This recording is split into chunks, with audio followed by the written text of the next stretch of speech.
नमस्कार, मैं डॉक्टर सुषमा मेहता उपस्थित हूँ आपके सामने लेकर इस कालजयी कहानियों की धारावाहिक श्रृंखला में अपनी ही लिखी कहानी पहले मुर्गी या अंडा का 10वां भाग। तो सुनिए कहानी, और आप इस कहानी को लाइक करें, शेयर करें और सब्सक्राइब ज़रूर करें। तो सुनिए कहानी। अनिंद्या श्रीवास्तव सर के रूम से निकलकर मन में कुछ बड़बड़ाती हुई लाइब्रेरी की ओर चल पड़ी। आज देर तक लाइब्रेरी में बैठूंगी और चैप्टर पूरा करके ही उठूंगी। घर भी कुछ देर से ही जाऊंगी। तब तक लेबर भी चले जाएंगे और घर में शांति होगी। तभी अचानक वह किसी से टकरा गई। अरे बाप रे! Vande Bharat train full speed में, और वो भी शिमला में। अनिंद्या ने यह सुनकर सिर उठाया। सामने अंजलि खड़ी मुस्कुरा रही थी। सॉरी सॉरी, अनिंद्या हड़बड़ाकर बोली। इट्स ओके, पर हुआ क्या है? परेशान क्यों है? अंजलि ने पूछा। अरे वही घर का रिनोवेशन। कहते कहते अनिंद्या ने पूरी बात बता दी। सुनकर अंजलि बोली, अभी मैं लेट हो रही हूँ, डिपार्टमेंट पहुँचना है, लेक्चर है। कुछ सोचते हैं इसके बारे में भी। ओके बाय, कहकर अंजलि चली गई और अनिंद्या लाइब्रेरी में आकर बैठ गई। थोड़ी ही देर में वह अपने काम में डूब गई। थोड़ी देर बाद जब घड़ी पर नज़र पड़ी, शाम के 6:30 बज चुके थे। ओहो, बहुत देर हो गई। पहाड़ों में शाम को अंधेरा जल्दी हो जाता है। उसने जल्दी से अपनी बुक्स और अपने पेपर समेटे और लाइब्रेरी से बाहर निकल आई। शाम सुरमई हो रही थी। सूरज अपनी सुनहरी किरणों का पिटारा बंद कर अपने अगले पड़ाव की ओर निकल चुका था। ऊंचे ऊंचे पेड़ों पर पंछियों का भरपूर शोर था। पता नहीं किस बात पर बहस छिड़ी थी उन सब में। आसमान में पक्षियों की कतारें अपनी आंखों का गूगल मैप खोले अपने अपने घोंसलों की तरफ उड़ी जा रही थी। यूनिवर्सिटी की भी सभी लाइटें जल चुकी थी। सड़क पर भी अच्छी खासी चहल पहल थी, पर अनिंद्या का ध्यान इनमें से किसी पर नहीं था। वह तो अपने ही ख्यालों की आंधी के बीच उड़ी जा रही थी। यूनिवर्सिटी गेट तक पहुंचते पहुंचते अचानक कानों में कुछ जानी पहचानी सी आवाज़ पड़ी। उसने नज़र घुमाई तो देखा एक और लैंप पोस्ट के सहारे बाइक के पास 3-4 लड़के खड़े थे।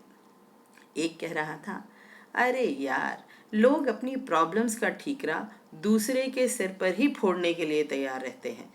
पता नहीं लोग अपने काम की जिम्मेदारी लेना कब सीखेंगे। दूसरे ने कहा, क्यों, क्या हो गया? होना क्या है?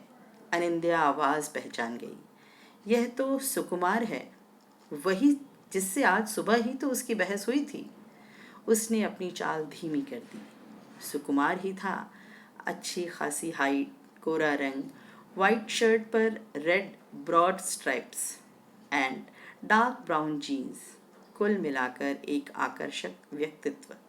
सुकुमार कह रहा था, अरे श्रीवास्तव सर के यहाँ एक रिसर्च स्कॉलर मिली। रिसर्च चैप्टर खुद ठीक से नहीं लिखा, and reason behind landlord and renovation. बस तेरा फेवरेट डिबेट का टॉपिक।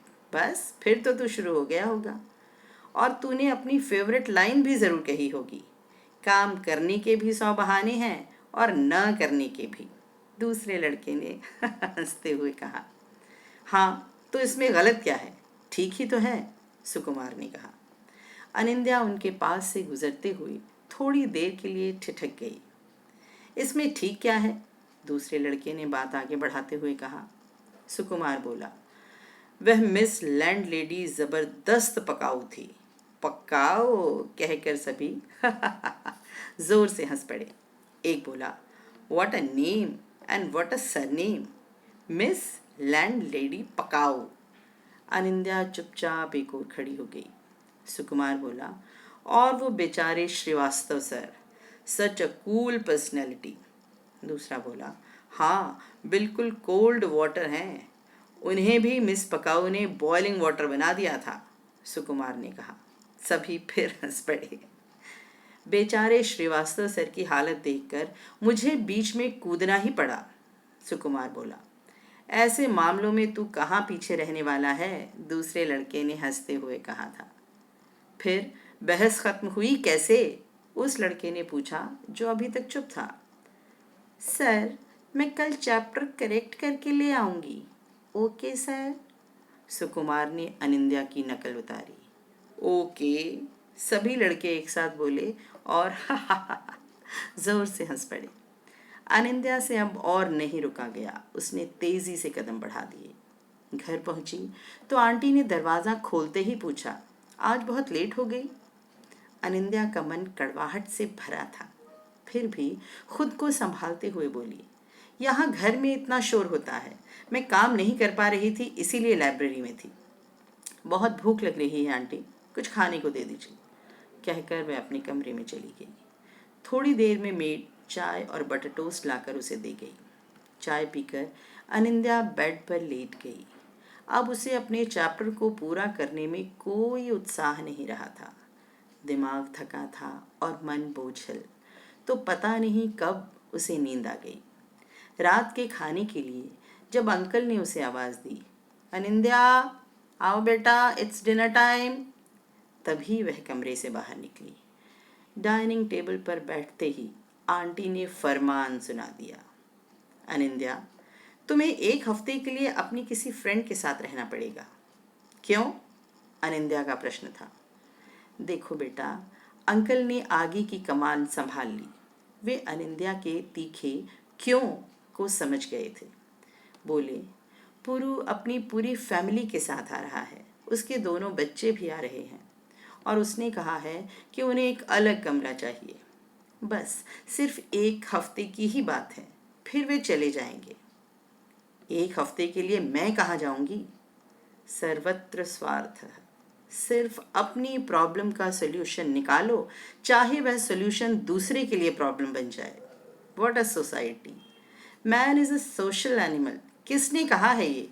अगर आज ये महाशय होते तो पूछती कि आज का इंसान कितना सोशल है। मेरे हिसाब से तो अब कोट ये होनी चाहिए, animal is more social than a man. इंसान का अगर सोशल होना है आज के समय में तो बस स्वार्थ के लिए। उधर मौनम स्वीकृति लक्षणम, चुप रहना बात मान लेने को तैयार हो जाना है। शायद यही सोचकर अंकल ने आगे कहा, तुम अपनी उन फ्रेंड्स के साथ एडजस्ट कर लो जो उस दिन तुम्हारे साथ आई थी। बस 1 हफ्ते की ही बात है। अनिंद्या ने कोई जवाब नहीं दिया और हाथ धोने के लिए उठ गई। अनिंद्या सोच रही थी कि यह सारी प्रॉब्लम्स मेरे लिए ही क्यों हैं, बाकी सबकी लाइफ तो कितनी स्मूथ होती है। क्या करे वह? अंजलि को फ़ोन करे? उसे प्रॉब्लम बताई तो थी, पर उसने अभी तक कॉल भी नहीं की। उसे बहुत रोना आ रहा था। तभी मम्मा का फ़ोन आ गया और फ़ोन पर मम्मा की आवाज़ सुनते ही उसके आंसुओं का बांध टूट गया। वह ज़ोर ज़ोर से रो पड़ी। मम्मा भी घबरा गईं। बोली, अनी, क्या हुआ? क्या हुआ मेरी सोनी? तू रो क्यों रही है? बता तो सही, हुआ क्या है? मेरा मन बहुत घबरा रहा है। अनिंद्या की हिचकियाँ बंधी हुई थी। मामा ने पापा को जोर से आवाज़ लगाई, सुनिए, देखिए तो अनी को क्या हुआ है? क्या हुआ? पापा की आवाज़ सुनाई दी। कुछ नहीं, कुछ नहीं, अनिंद्या ने कहा। पापा बोले, अनी, आराम से बात कर, क्या हुआ है? अनिंद्या कुछ शांत हुई, बोली, बस मैं वापस आ रही हूँ, मुझे नहीं करनी पीएचडी वीएचडी। आप ठीक कहते थे, मैं बीएड कर लूँगी, वही मेरे लिए ठीक है। मेरे बस का नहीं है ये पीएचडी करना। वह नॉन स्टॉप बोलती गई। पापा शांत स्वर में बोले, ठीक है, जो तुझे ठीक लगे वही करना, पर परेशान मत हो। अच्छा, अब आराम से बता, हुआ क्या है? पापा की बातों से अनिंद्या शांत हुई और फिर धीरे धीरे करके उसने सारी बात पापा को बता दी। तो आज की कहानी बस इतनी ही। कहानी के अगले भाग के लिए अगले सप्ताह तक प्रतीक्षा करनी होगी। नमस्कारः, शुभं भवतु, पुनः मिलिष्यामः।